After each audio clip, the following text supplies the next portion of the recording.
রকমের ব্যবসা নাকি আমরা করি। 16 বছর গালি দিয়েছে আমরা নাকি রাজাকার।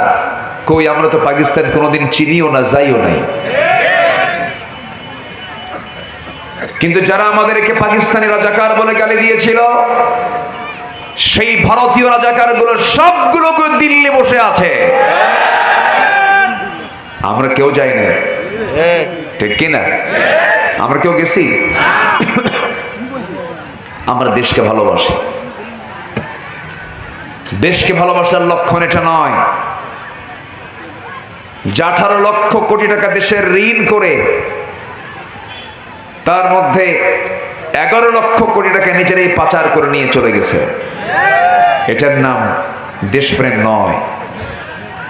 প্রকৃত দেশপ্রেমিক হতে হলে দেশের জন্য মায়া থাকতে হবে, দয়া থাকতে হবে। দেশ